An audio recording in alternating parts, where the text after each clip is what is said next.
आपका एक बयान है 6 नवंबर 2020 का, जिसमें आपने योगी सरकार की आलोचना करते हुए कहा कि हमारी सपा सरकार में जो काम पहले 100, 500 या 1000 रुपए देकर हो जाता था, उसके लिए अब दरोगा को 10,000 रुपए देना पड़ता है और झूठी रिपोर्ट हटवाने के लिए 50,000 से 1 लाख रुपए तक लगते हैं। ये आप ही का बयान है? ये सही है। देखिए, मान लिया हमारी सरकार में आपने कहा 100-500 में काम हो जाता। नहीं, आपने कहा, मैंने नहीं कहा, मैंने कोट किया सिर्फ आपको। नहीं तो वही तो मैं हाँ, कह रहा हूँ, जी। 100-500 में।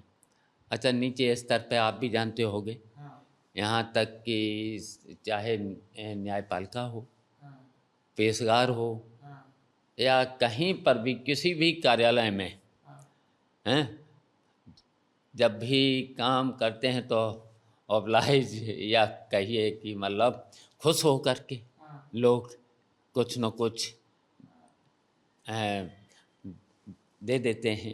हाँ। लेकिन आज तो इतना अंतर है, इतना अंतर है, ज्यादा में खुश करना पड़ता है अब? अब कोई काम ही नहीं करता है।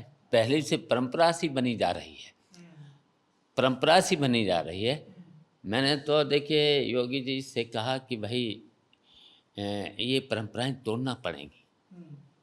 भाई खुशी से कोई दे दे, अच्छी बात है। अगर खुशी से दे देते हैं तो काम जल्दी करता है वो, नहीं तो फाइल फिर दबी रहेगी, दबी रहती है। तो देखिए, खुशी खुशी का तो हम मानते हैं, चलिए ये तो चलता है, एक दूसरे की मदद सहयोग हैं। ये यही इल्जाम आपके विरोधी भी आप पे लगाते हैं। आपने जो कहा ना, मदद और सहयोग, कि योगी जी के मुकाबले शिवपाल यादव जी दिखते रहे, इसलिए इस तरह के सरकार की आलोचना वाले बयान देते हैं। लेकिन समाजवादी पार्टी के आपके साथी पुराने कहते हैं कि शिवपाल यादव जी और उनकी पार्टी बीजेपी की बी टीम है। अब इसको इतनी बार दोहराया जा चुका है कि हमें कई बार इंटरव्यू में ये लगता है कि अब ये सवाल पूछा भी जाए कि नहीं।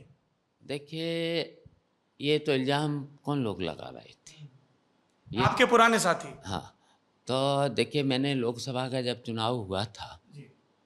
आप पता करना, मैं चाहते कि मिल के चुनाव लड़ें, और यहाँ तक कि हमने ये भी कहा था कि एक हो जाओ, परिवार एक हो जाए, परिवार एक हो जाए।